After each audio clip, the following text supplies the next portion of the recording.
Hi, good evening to everyone. Thank you for joining me. I'd like to say Happy New Year, but in truth, in my heart of hearts, I suspect 2026 is going to be tough.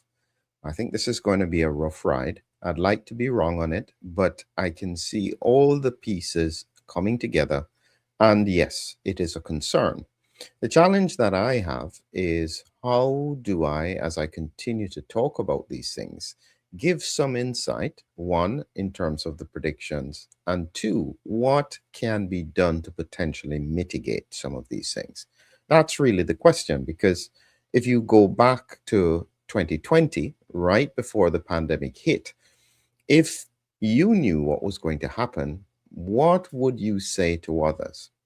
How would you advise them to prepare? And it's a similar thought that I have now is okay, I suspect what is going to happen. I'm going to explain some of the science as to why I think it's going to be like this. But then the question is for you, what do you do? Or how do you educate those around you? And that's really the bigger challenge that I'll have to navigate as we go through 2026. So, what caught my attention today is this topic. So, this is in the UK, Google News. In each part of the Western world, probably not so much so in the Southern Hemisphere, but they're talking about this mystery virus making everyone ill, this adenovirus victim who thought he had just had a cold. Health experts urge Britons to know the symptoms of a mystery virus, symptoms to look out for cases of highly contagious adenovirus. These are all within the past few days. And the question is why is this dominating the news at the moment? Well, when I looked at some surveillance data, I'm going to give you my thought on it. And this is, as you can imagine, it's up for challenge because this is just my opinion. And so I'm just looking at what was out there and trying to make sense of it. And so this was the National Flu and COVID-19 Surveillance Report, 24th of December, 2025, week 52. And it gives us an insight into what was happening in the week just prior to the Christmas. And there's a reason why I'm highlighting that.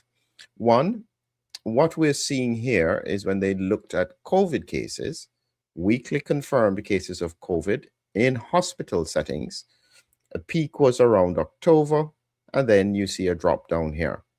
And this may give people a lot of comfort, but it doesn't comfort me because the way how this new variant is circulating, it is so very subtle that many people don't even realize they probably had COVID, and so they wouldn't test for it. And so we have a very unusual pattern at the moment. And so I don't think the numbers of cases are less. I just think they're less identified. But that's just my opinion. When we look at where we are compared to other years for COVID, you can see 25, 26 down here. So it's one of the lowest years compared to 22, 23 and 23, 24, which were higher up. Again, that may appear to be good news. But as I said, I am a little bit wary at the moment with regards to what has been happening and the implications of it. And when we looked at the daily percentage of flu cases, because you have to remember that a variant of flu was spreading first in Japan, they had to close schools across Japan. Then it hit Singapore and the Philippines. And so I knew it was going to hit the UK at some point. It's definitely hit the United States and Canada.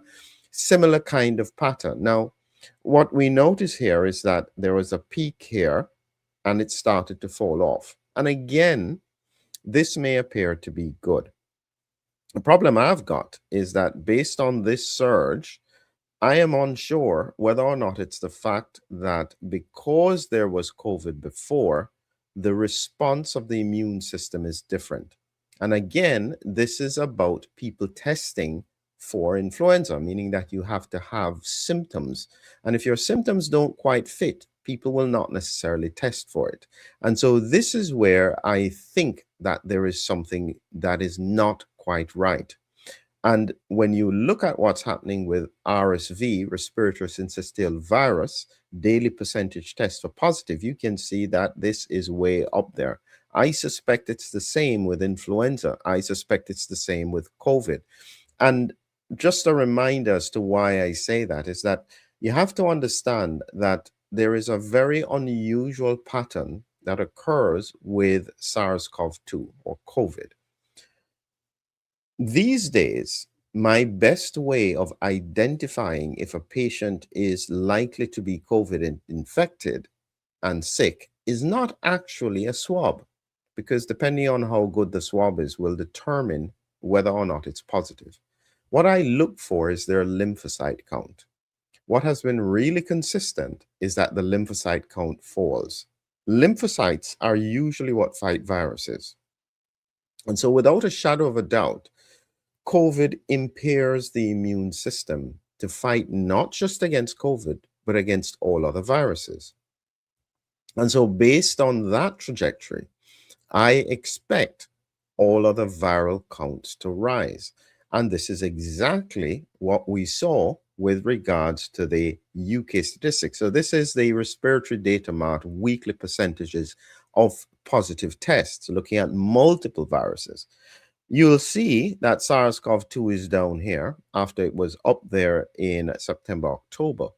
But all the other viruses are rising in a way that suggests we're having multiple co-infections.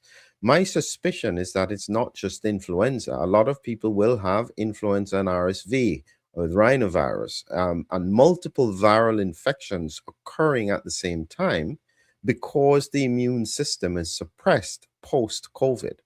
And this is why we're going into a very unusual period. Now, this now is where I think the most important observation has come up. And I'm going to share this with you. And again, this is just my perspective looking at the data from the UK statistics, just trying to find the chart here. So what they had here in figure 13 is the number of acute respiratory infection incidents by setting in England. And what you can see here is in blue, it's care homes. Brownish is educational settings. Blue is hospitals. Purple is other, and then prisons. When you look at January, February 2025, the primary surge was in care homes. And if you look down here, educational settings only had a little blip. That's the brown. If you look here, similar to what was happening in Japan and Singapore and the Philippines, there is a surge of viral infections spreading through educational settings. That means schools, colleges. The reason why this is relevant is that there are two things that seem to be coming together. Now, follow this. If children at the moment, and it seems as though there is a difference in the response of the immune system to the viruses that's going around, it can no longer be immune debt because there have been a lot of viruses circulating. There's something else going on, and it doesn't feel right. As to whether I can tell you exactly what it is, not sure, but something doesn't feel right. And what this means is that you have a combination of two things. You have viral infections circulating in educational environments, which means children, at the same time as you have everybody coming together for the Christmas and the New Year.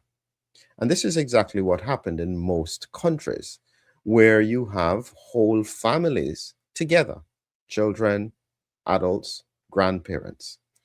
Based on that, and again, you look at the image here with what was happening in the educational settings, based on this pattern coming into Christmas, I would expect that you would get a super spreader event around the Christmas time. The care homes are going to be hit later on, maybe within another 3 weeks to 5 weeks, and their numbers, based on what happened last year, I expect to surge. So there's going to be a delay.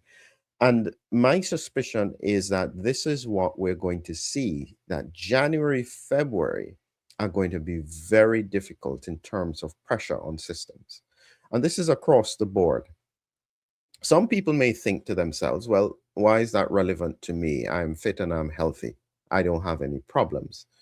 The truth is that when hospital systems get under significant pressure, it means that all the other people who have an emergency, whether or not it's a car accident, whether or not it's a fall with an injury, whether or not it's a heart attack, all other conditions get harder to manage. And therefore, mortality tends to increase when hospitals are under significant pressure. And so, what you can then see is going into January, February, a huge pressure surge that impacts every aspect of health throughout the population. That's what I'm suspecting is going to happen simply because of this surge in the educational setting. Younger people can manage the virus, but then they become spreaders over the Christmas period to older people who are not so well. And therefore, the timeline is a little bit different. What I expect is, as I said, the storm iceberg, where people don't necessarily have overt symptoms. They have mild initial symptoms. But beyond that are a lot of inflammatory things, hypertension getting worse, fatigue, maybe stroke, memory issues, breathing problems. And this is in the cohort who is much more vulnerable to significant health impacts. As I said, I don't expect this pattern to suddenly get better. What can you do? At the moment, the recommendation is to get as many people as you can vaccinated. The problem is, in my view, and I'm not the public health advice expert here, is that similar to what Gert had said, is that you usually want to vaccinate prior to circulation of the virus so that the immune systems are prepared. I'm unsure if when they look at their public health analysis, whether or not doing it in the midst of the circulation is going to be as effective. So that's an issue that they'll have to face up to, and they will be usually challenging or targeting the higher risk people. Simple strategies, as I've always said, please don't forget to hum. I cannot emphasize to you how important this is. It just protects your upper airways against everything. All viral infections, bacterial infections, it clears your sinuses. Everybody can do it. There is literally no excuse. Vitamin D, if you don't know, or if you know you are low, at least if you are thinking about it, maybe get it checked. Just get it checked if you are worried that you're going to take too much. But in a temperate climate, I suspect almost everyone will be either deficient or low. At the same time, you want to try and maintain general health and well-being. And again, it's difficult to give specific advice, but I think one of the challenges that many people have now is that there are so few options in front of them other than what they can get over the counter. As I said, vitamin D, you can take vitamin C with zinc if you think that you're exposed or to protect yourself. All these are simple strategies that will help to keep you well. More than ever, please keep active, protect your health. There is so little that is being offered to the public, and this is very sad. You are walking into this with no tools, and there is very little understanding as to what's going to happen next. I can't predict it, absolutely, but looking at the trend, I would expect that going into 2026, certainly the early part, this is going to be a rough ride. We'd better be prepared and at least have some simple strategies that everyone can use. I'd say have a happy new year, but let's have a healthy new year. Thank you.